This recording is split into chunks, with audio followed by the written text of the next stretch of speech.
Arunachala Shiva, Arunachala Shiva, Arunachala Shiva, Arunachala. Shambhu Mahadev. Namaste, Namaste, Jai Shankar. Welcome to Satsang. So good that so many of you are here today. Thank you for making the time to come and sit here for your own evolving. Thank you so much. Good to see you all. So today, what shall we talk about? I want to just touch a little bit, go into detail about dropping the name and form.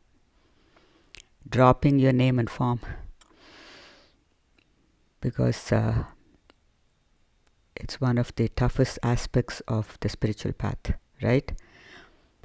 So before we get into that, we are not going to talk again about the prerequisites. I would kindly request you to go to the YouTube videos on the prerequisites for enlightenment and watch those videos so that you've practiced and you've gone into the abhyasa and you'll be able to drop the name and form. Otherwise, it will be very difficult.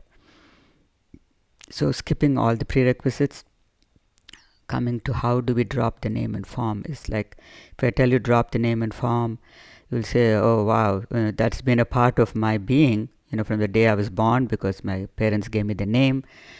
Then I found out I was a boy, I was a girl, then a woman and men and whatever, So it's really hard. And everything in your life thus far has been, associated with your little self, the name and form, and your mind ego realm, right? So that's fine. We've done all of that, been there, done that. Now you're sitting here in front of the satsang for your own freedom, for your own moksha, emancipation.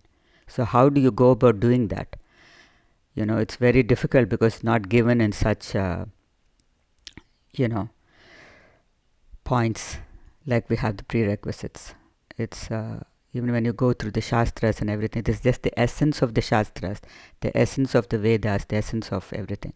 Spiritual teachings of all religions, right? So we come to the point where just distilling everything and giving you in the form of the essence in these pointers.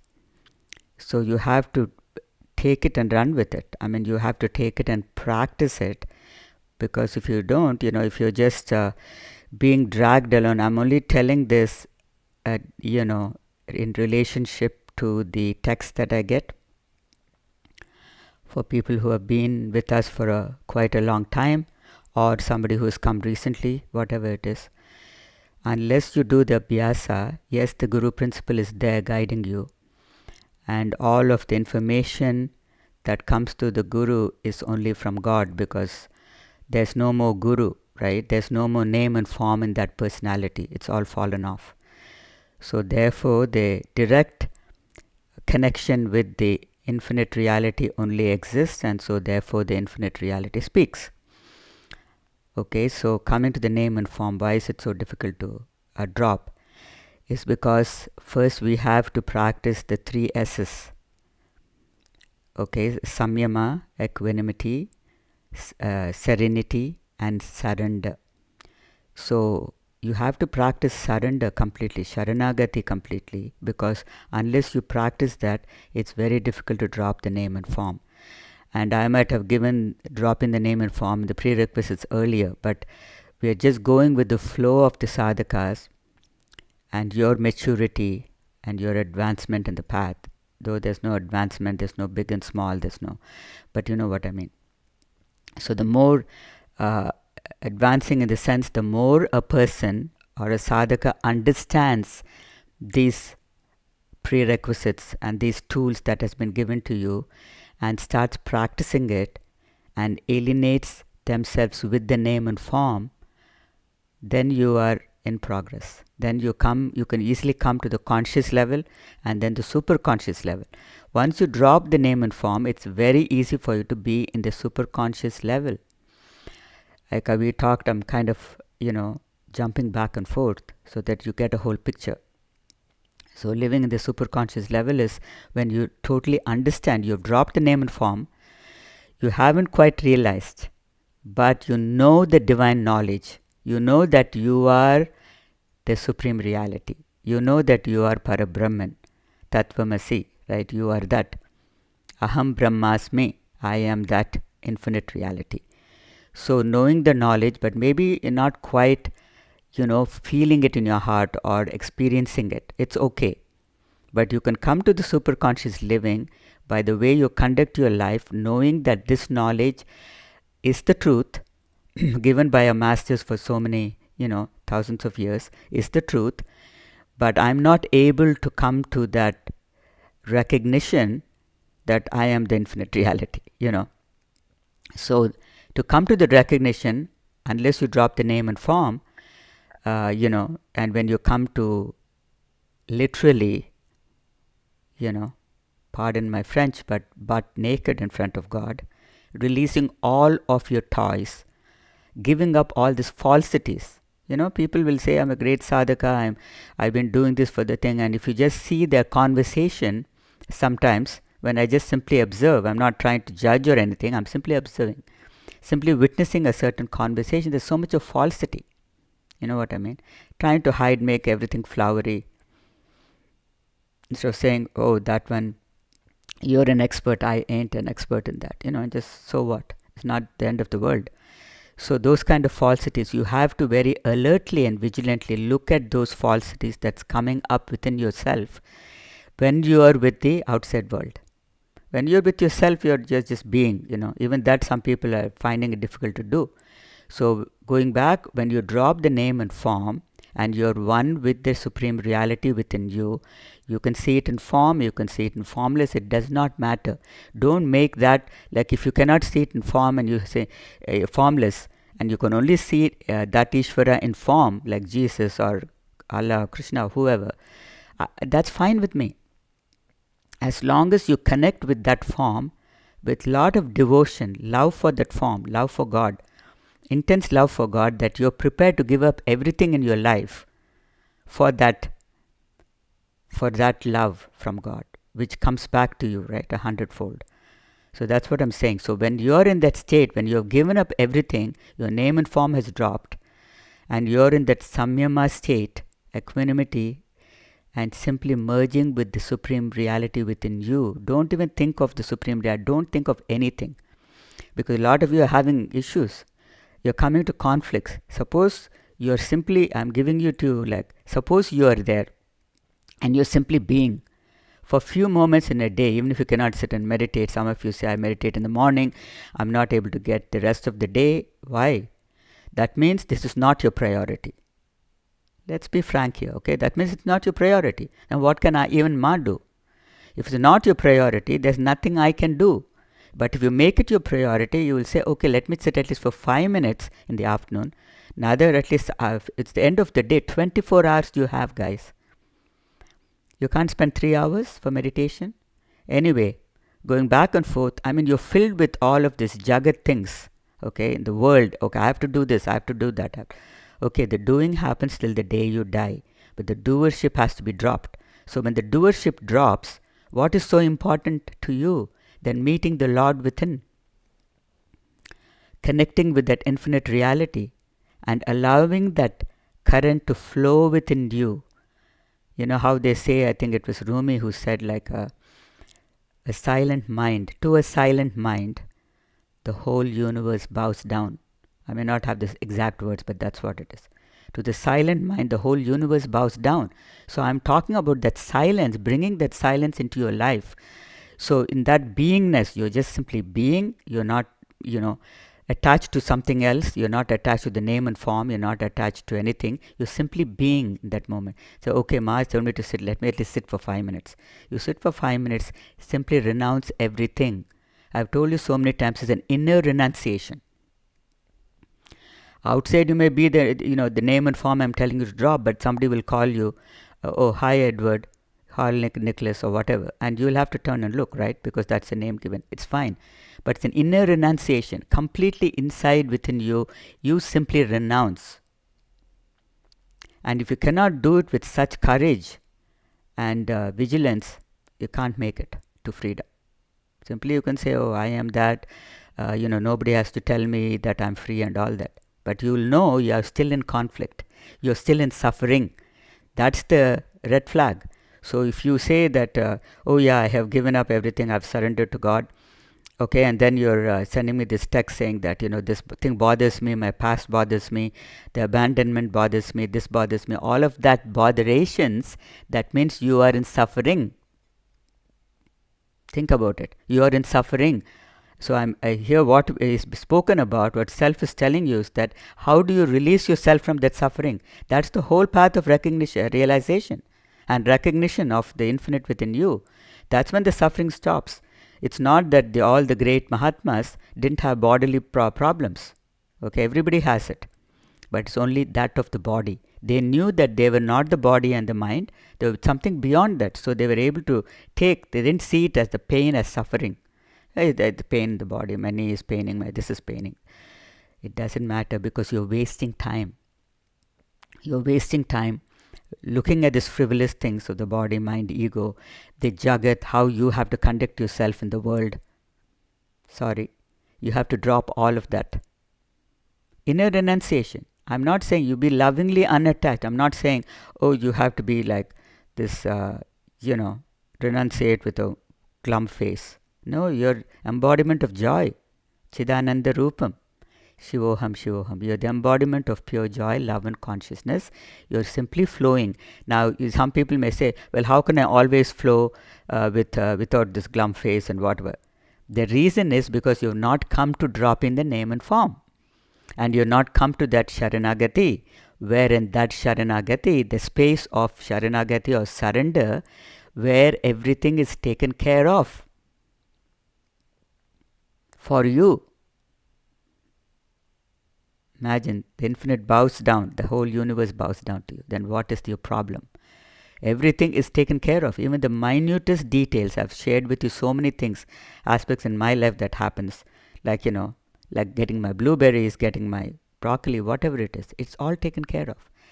But you have to come to that state where even if it's not taken care of, because there'll be a state, a number of years or number of months or whatever it is, the time frame. Of course, in spirituality, it'll be beyond time and space, but there'll be a certain time frame where you'll think, oh, God is not listening to my prayers. I'm not getting what she's telling me about and all that. But you have to be patient. You have to be patient. Look at yourself and say, are you still in falsity? Are you still practicing dropping the name and form? Have you dropped the name and form? No. Because if you're not dropped the name and form is why I'm getting all those interactions. The text saying that, oh, this happened to me when I was young. There's nothing wrong with it. I have the patience to listen to it. But how long? You have to put in the effort. You already know the knowledge. No point asking the same question. You already know the divine knowledge. You know what you have to do, what you have to practice, what is the lesson plan, how vigilant and alert you have to be when you're conducting your life. Every action, every situation in your life, you have to be aware. Okay, so dropping the name and form will be difficult till you come to that Sharanagati, till you come to that total surrender. In that state of surrender, why I'm saying surrender, what Ramana Maharshi says is surrender is freedom. Why he says it with so much of intensity is because it is so. It is the truth. When I surrendered completely everything, I didn't have a care in the world. What was happening to the body, what was happening to the environment. As long as I moved, flowing with that divinity and was loving to everybody, unconditionally loving. If they go away from your life, you cannot sit and cry. Yes, it's a tall order, but that's what it is. To be, come to freedom. When you're given up all of these things and you're not attached to the illusory world and its phenomena and its concepts and your perceptions on top of all of that, complicated it gets. The mind gets so complicated, and the mind is very happy because it's got more, stuff to give you, to sabotage you with, because you're already given it the power to sabotage you. Without you giving the power, where is the mind? There's no mind, there's no ego. See what I'm saying? So coming to dropping the name and form, you have to do it because it is a necessity. If you say, I'm not quite ready for that, please be my guest, there's no problem with me. I have no problem. Because I too have dropped saying that these students, I have to bring them home. Who am I to even think that? Right? It is the Lord's wish. It is your connectivity with the divinity. And how surrenderful you are, how sincere you are, how loving you are. If you come to them as a child, come to God as a child, please, all of my problems, right? You don't have to be keeping on writing about it or thinking about it. You just tell God the whole enchilada you're dropping in front of Him with all its concepts and, trauma dramas and resentments and frustrations, everything. You're saying, just take it. Please give me my freedom because that's all I want. And you have to only tell God once. Okay, prayer is, more things are wrought by prayer than this world dreams of, and all that is there in the beginning stages. But I'm saying, is there a prayer even after once you've told God that you want freedom? And no need. No need, because He already knows. That means you're saying God doesn't know and I have to keep reminding Him. God knows everything. God knows why you're in this earth. He knows why you're even coming to satsangs, because it is time for you to be free. And I'll tell you the secret, which I've told so many times. Once you're free, once you're in the state of consciousness that we're talking about, then only you're beginning to enjoy life on earth. Why? Because you don't have the conflicts. You dropped your name and form. You're not attached to anything. You already know that the world is illusory. So why get attached to anything in this freaking world, right? So all that you've dropped, and you're simply walking, just walking, and inhaling the beauty of creation, because Ishvara or God is in everything. Krishna says, I am in everything and everything is within me. There's a beautiful story in Krishna's life. Vishnu came as the avatar of Krishna, and most of you know the story. And so to finish off the king who was, he was, a very horrible king. And he wanted to finish off. Anyway, the avatar is that. But this one little story, there's this old lady living in a little tiny hut in the middle of the forest. And she could only grow some lentils, green lentils, in her little yard, in front of the hut. So she grew those lentils, and it was just raw. She didn't cook it or anything. She would offer it every day to Vishnu, because she had a little statue of Vishnu, and she was praying to him. And every day she would say, Vishnu, please come. I've offered you, and you're receiving my offering every day. And then it comes to many, many years she's been doing this, and then she says, okay, I'm getting very old, and everybody calls me like this mad old woman who lives in the forest. And won't you come and give me darshan, means coming to see me, and so that I can leave my body.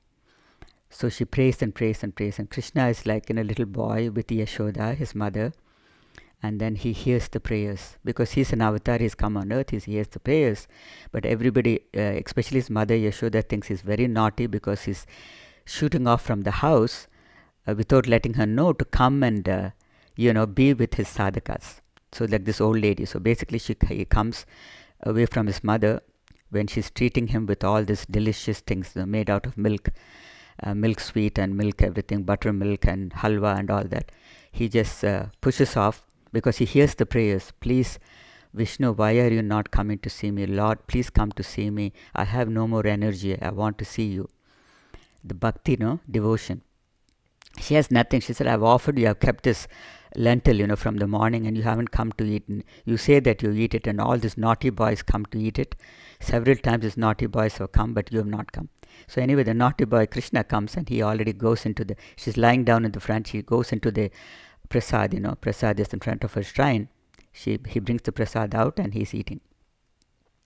Then she gets up and she only sees him as a little boy, and she yells at him and she brings a broom to hit him, and say like, how many times I've told you not to come and eat my prasad? She's just sitting there calmly and saying, Mother, you told me to come. You told me, please come and eat my prasad. So I came, and you're telling me now. And then, of course, Vishnu gives his full darshan, the Vishnu, like fully the Lord, not as a little boy. And then he comes and says, are you welcoming me with a broom? You know what I mean? And then she says, oh no, and she's just shocked. She's saying, oh my God, you're actually there. Should I pinch myself? Tell me this is not, it's the truth that you're really sitting. And he said, I've finished your chana, right? Your little thing, the bowl is empty. He said, I've been eating your prasad, and you're still not believing that I'm here, blah, blah, blah. Why I'm telling you this story is the devotion. She didn't know any supreme knowledge. She didn't know anything. All that she knew was she loves the Lord. And so the Lord showed up. You see what I'm saying? Krishna, I'll come to meet you.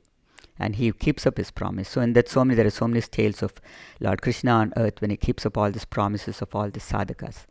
So God never, never forgets your bhakti, your shraddha, your faith. So have the shraddha and bhakti, faith and devotion towards God. That is where you start, developing a love with the Supreme. In any form, it does not matter to me, any form, because that form will get you closer. Like for me, it was Shiva.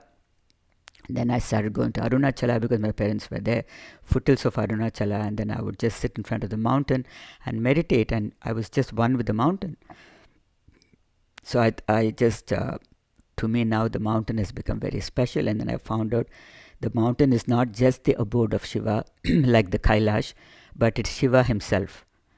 So, that energy is what I was picking up, which was sustaining me, guiding me, telling me when to get up, like 4:30 in the morning, 2 hours, like 4:30 to 6:30. I'm just giving you these examples is because the sadhana has to be done by you. It cannot be done by your guru, okay, or anybody else. God cannot come and do your sadhana.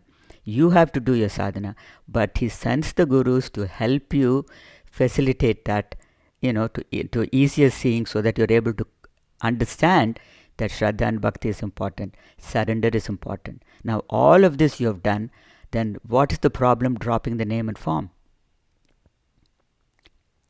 What is the problem? Is there a problem at all? Big deal, name and form. What is name and form? What do you want? You want enlightenment, you want freedom, I want to break free. So fine, break free then, here and now. You don't have to even be suffering and be in trauma drama the rest of your life. And then why should enlightenment come towards the end of your life when you're dying? All that I'm saying, it can be sought after and it can be gotten now when you're very vigilant and simply for the love of the Lord, like all of these old people, in those days. They didn't know anything. Even Yashoda did not know anything. All that she knew was she loves the Lord and she wants the Lord to come as her child. And the Lord said yes to that. And that's how the avatar of Krishna happens. Yashoda is not his own mother. You know all the story. Some of you know the story. But anyway, he comes to her and he promised her 10 years of my life I can be with you, because already I have promised Devaki to be the son. So in the same lifetime. And now you're saying you cannot wait for me anymore, so is that okay? And she says, yes, my Lord, I would love that. And so that is, that's what it is. So how much do you love the infinite within you? You don't have to go to a temple, you don't have to go to a church, you don't have to go anywhere. I'm telling you to simply sit in your beautiful sacred abode, wherever it is, an apartment, a little room, your home, whatever it is. Sit there and think of God. Don't tell me I had a glass of wine, I was watching TV, and I just didn't get to meditate in the night. So what is the problem? The problem arises from within you. We are the ones who create all our conflicts and issues. We are the ones. Everything comes from within you. That's why the God says the world is illusory, because that is what you're seeing with your concepts and your perceptions. You're looking at the world differently through colored glasses. Then everything is miserable. So if something happens with your body, So it happened. You're simply witnessing with the state of awareness. In the state of awareness only, you're witnessing and seeing, okay, I've broken my leg, or my knee has gotten bad. I had a fracture in my right arm. Now I can't do anything. I have to cook and whatever, clean the left arm. So what are you doing? You're going to get, if you're going into suffering because of that has happened. What is bigger in your life? The bigger thing is enlightenment. At least if you want it. Okay? If you want it. So if you want it, you have to be able to go through anything. Anything in your life. You have to simply witness it. How many surgeries I've simply witnessed, I'm not saying it's going to be easy. I'm not saying, oh, it's so easy. I'm not saying that. When does it come to say simply able to look at it and able to let go is when you are dropped everything, you have dropped your name and form, you come to Sharanagati first, then you dropped your name and form. And so you don't know really who the heck it's happening to. You see what I'm saying? Then all of your trauma dramas drop and you're simply being. And then people are worried like, oh, then what happens to my job and what happens to what I was supposed to be doing today? Everything will get done. But in the process, right this moment, when you're in the beingness, when you're simply being without doing anything, you're already with Shiva. You're already with your Supreme Reality. You're already with God. Then you have to do something. Simply the body will arise and go and be doing something. And at that time, you will not think that it's Sharda who's getting up and doing this, or it's, whoever. Because you start interacting with the world and you start conducting your life nameless and formless.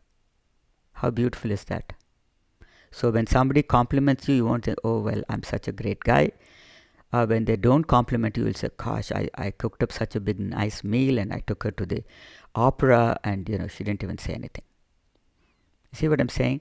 Therefore, you completely cut off the conflicts in your life. And then that coming from that conflict, the suffering, that ouch in your heart, coming from the conflict, everything simply dissolves. Actually, when you drop the name and form sincerely, and you're simply witnessing, say you drop the name and form this moment, and you're simply witnessing after satsang, oh, is the name and form around, you'll know that you'll be just spontaneously getting up and doing something for your wife, or doing something for a friend, or simply doing something for yourself. You want to make a cup of herbal tea, or get up and go and look at your garden with beautiful flowers. I don't know, whatever it is. You're seeing with the eyes of divinity. You're not seeing with the eyes of judgment at anybody.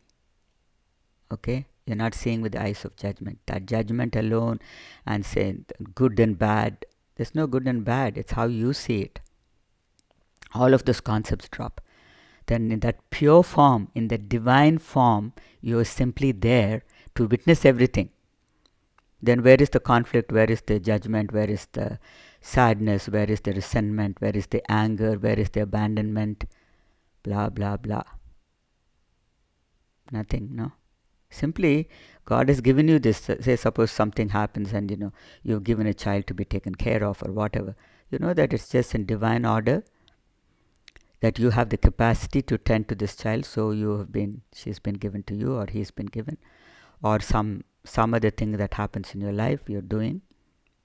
And even if you want something else other than what you want presence in your life, so what do you do then? Do you fight with God and say, well, I thought you were listening to my prayers and I thought I was the greatest sadhaka, and now you're not giving me what I want? Even in the highest levels of consciousness, right, sometimes the highest and best will happen in your life because you're in that state where you surrendered your life to God and you're telling him or her, you please take care of me. I have nothing to do with this life. You brought me here, like Ramana Maharshi said, you brought me here, you take care of me. It's your business, not mine. When God tells you to do that to yourself, what about everybody else?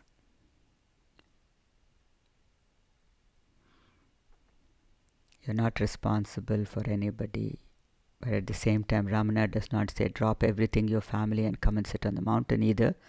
He says lovingly unattached. What I'm saying is that is where the inner renunciation comes. You're simply doing your seva to the world, everything in a lovingly unattached way. You see? The Sevites here in the satsang, I'm so touched by their love for this satsang, that they come and do their seva. They're not worried about I'm going to tell them accolades. So many times I forget to even mention, but they're just serving. They don't really care whether Ma tells or recognizes them or Ma says, something. They're simply there, pure seva, pure service. Can you be that? Can you be that kind of a sadhaka to God? Pure service. Simply God is telling you, you do something, you say, okay. God does not provide you with something at that moment you want it, like you're just crying like a naughty child, saying, I want this now. May not give it. And it may be for your own purification, because sometimes coming to that intense, kneeling on your knees is also very important in your path.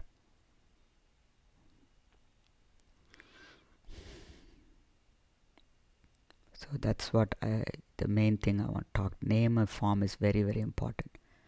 So later on, then when you come to conscious living, everybody does conscious living, but it can go to different levels. The conscious living itself, because you're very conscious of what you're doing, like brushing your teeth, getting up. Oh yeah, I'm conscious. I am aware all the time what I'm doing.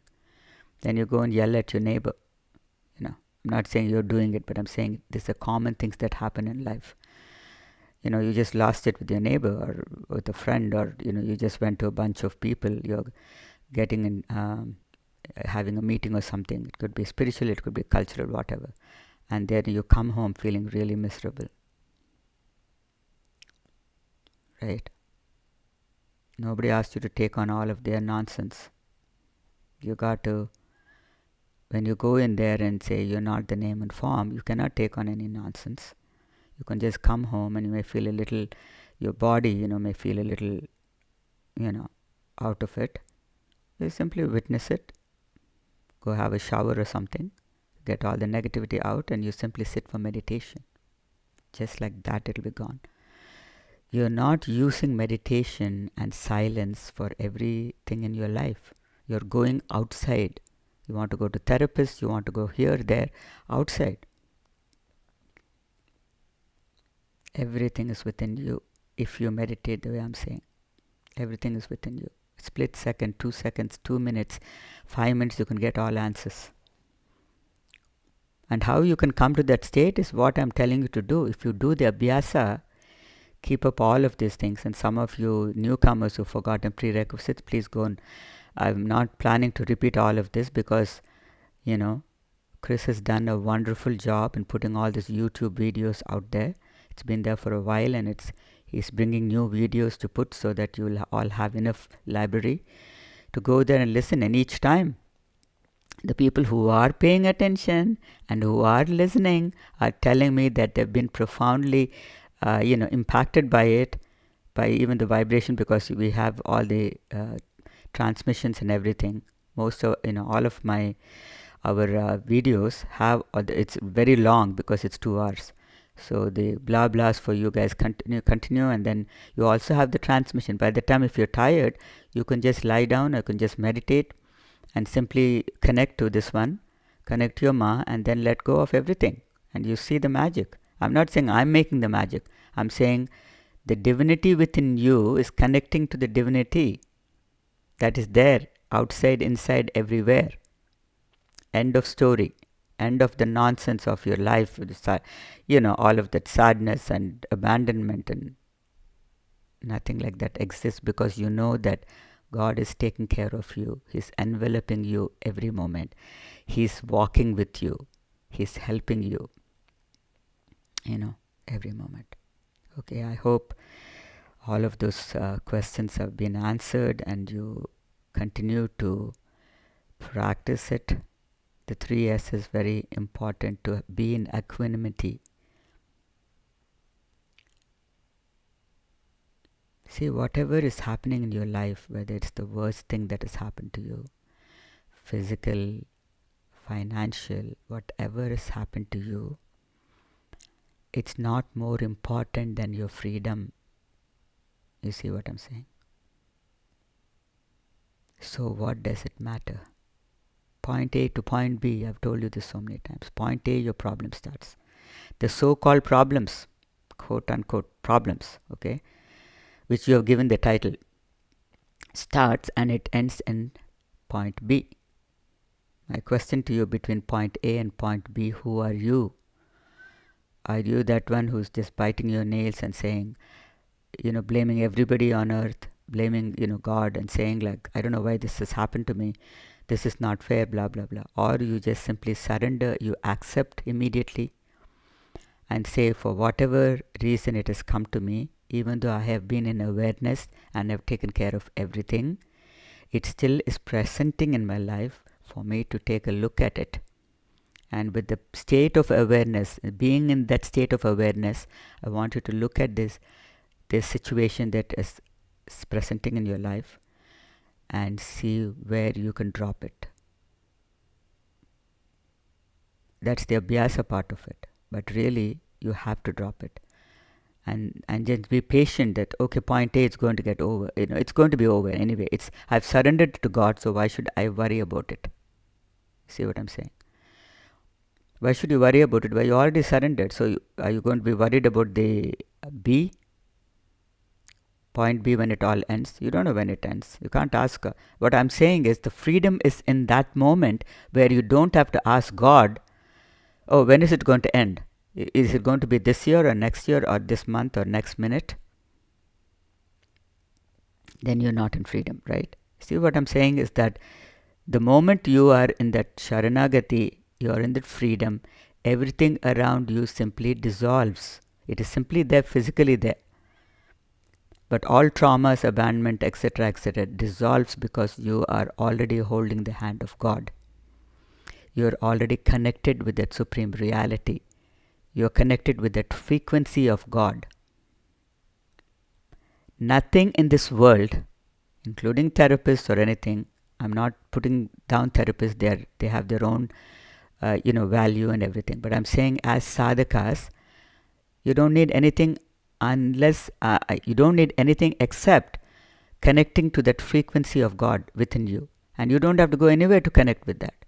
I'm just telling you to sit and just be. No matter how traumatic the day gets, if you just sit and be and say, God, whatever God and form you're seeing, I need your help now. I want to just sit and be with you. Is that so difficult?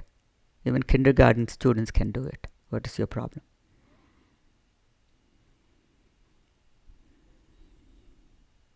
You're simply sitting and surrendering to God and giving Him everything, giving up everything to Him. See, there has to come a point in your life where you question, what is all this? Why do we even do this? Then you're cooking. Then you're really cooking. Because you're questioning everything. All the beautiful beauty in life also you're questioning. The other things also in life you're questioning and saying, why is all that?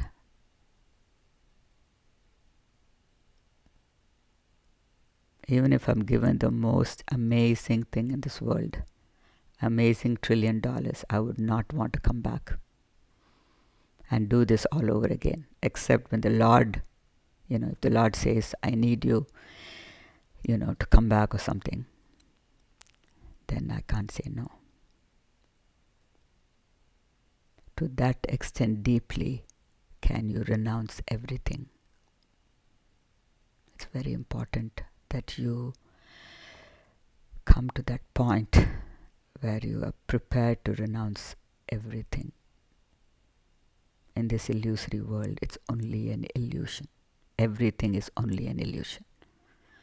The earlier you know it, the earlier, all relationships, one day the relationship is fantastic. Next day it may not be there anymore. Okay, so if the illusion, that relationship is gone also, who are you? Are you a pile of crumble? Or you are the divinity withstanding all of that courageously and saying, you know what, this was meant to be. This was meant to be so I can get closer to God. This was meant to be. Do you have the courage to do it? Because ultimately, all of this does not really matter. The day you die, do you take your partner with you? Do you take your friend with you? Do you take your pet with you? Nope. You can't even take your bank account. You can't even take one single pin with you. So might as well practice letting go right now. So when the death knocks on your door, no big deal. Right now, the death of the ego, which is all that I've said right now, is the death of the ego, because we are not relying on the ego mind for your emancipation or anything else in this world. We're not relying on it. We are relying on the self within with a capital S that we call God. That is within. We're not going outside for any freaking thing because it's not there. It's not on the outside. It's only within. So if you have, I really appreciate all of the people in Europe and few of the people who have come to our satsangs before COVID are still zooming in. I really appreciate it. That shows your consistency. That shows your seriousness in the path. Really appreciate it. We become a small group, which is fine with me, no problem. Even the few people who are here, if you can come to fully emancipated states of consciousness, you have done a wonderful seva to the world. We don't say we are doing seva to the world and then do it, but we are just doing seva to ourselves, to release ourselves from this burden of life and death, born and die. The eternal reality within you is never born, nor ever dies. So why are you worried? So thank you for listening, and please kindly practice this. Use the YouTube videos, and if you are a person who cannot sit for 3 times a day,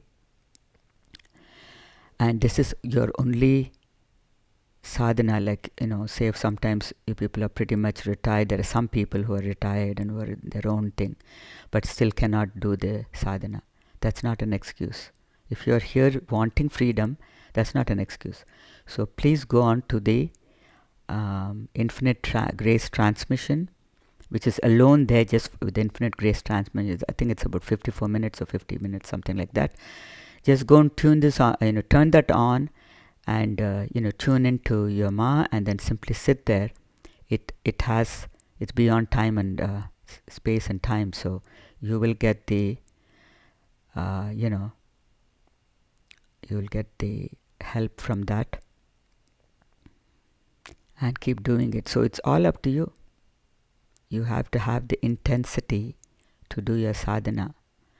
Otherwise, what will happen if you want to take the easy way out? Life will pass you by, and you don't know when death is going to knock on your door.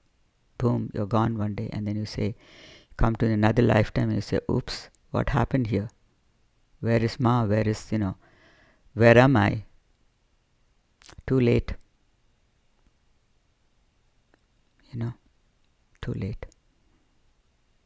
But if you're not so serious in the thing, and you say, it's okay if I come back again, that's okay with me. It's not a problem. I'm just telling for the sadhakas who want out, who want this freedom.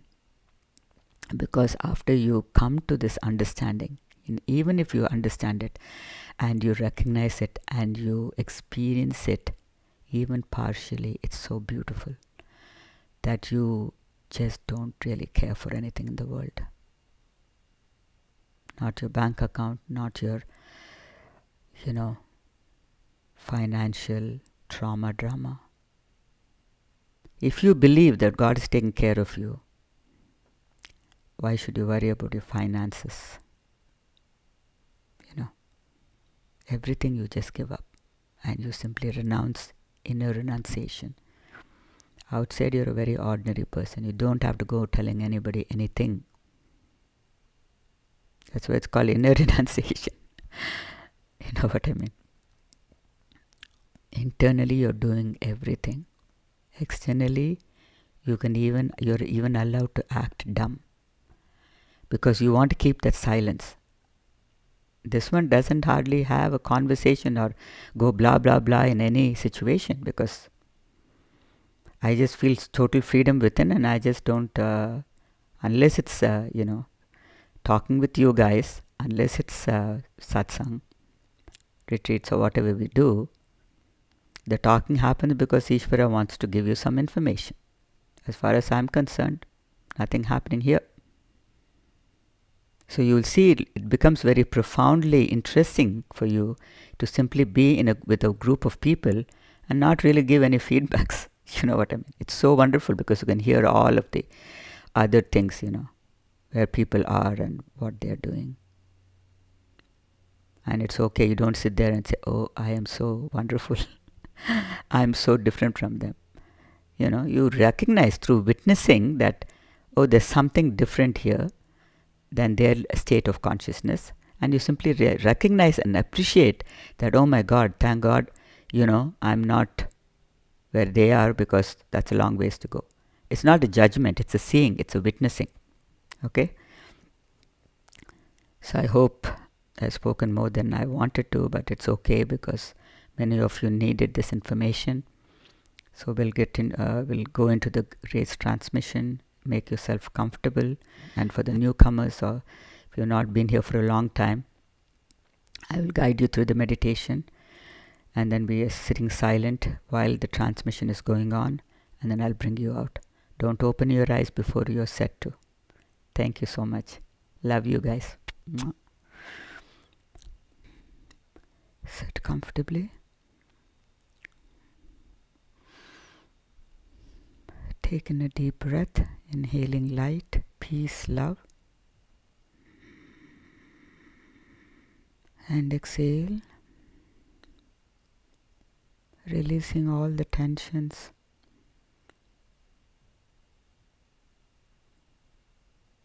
Releasing everything that does not serve you. Deep inhalation, inhaling light, peace, love. And exhale, letting go, letting go. All that does not serve you. One last deep inhalation, inhaling light, peace, love. And exhale. And just be. Not being this or that, but just being. Dropping all attachments.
Slowly come out.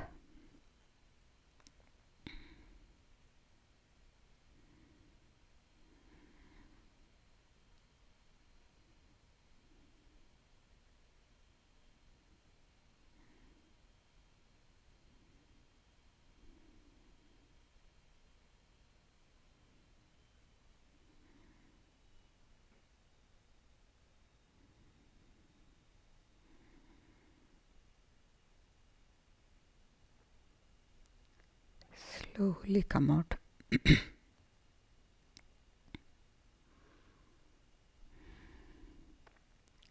Take in a gentle breath, inhaling light, peace, love, and exhaling,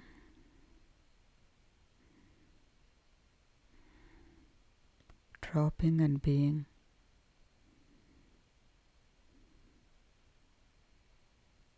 Take in a deep breath, inhaling light, peace, love, and exhale.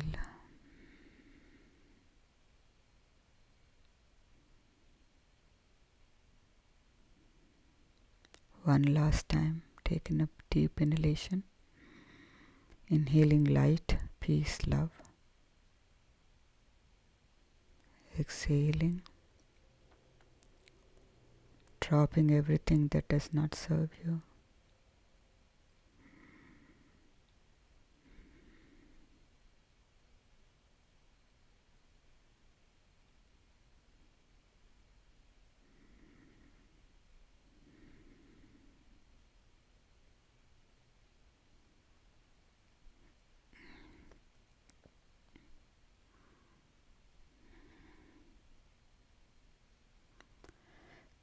Slowly open your eyes when you're ready.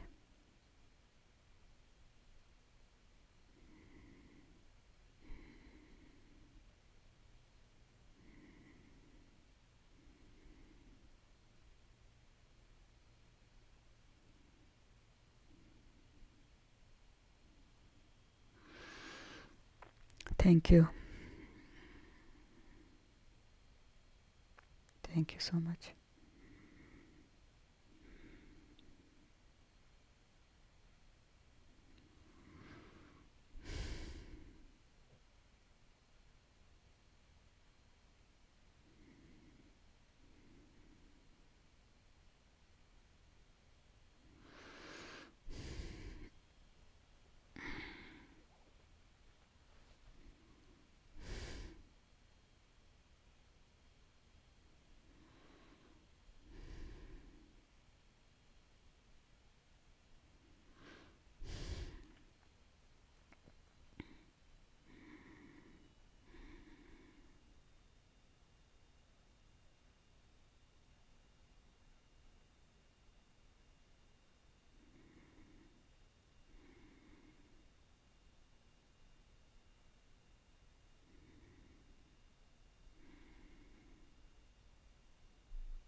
How are you all feeling?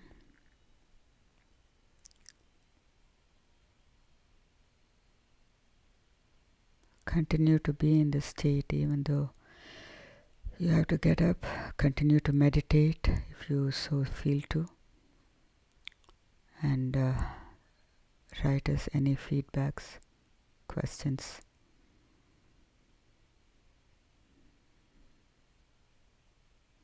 We'll see you next time. Take care. Love you. Jai Shankar. Jai Shankar. Namaste.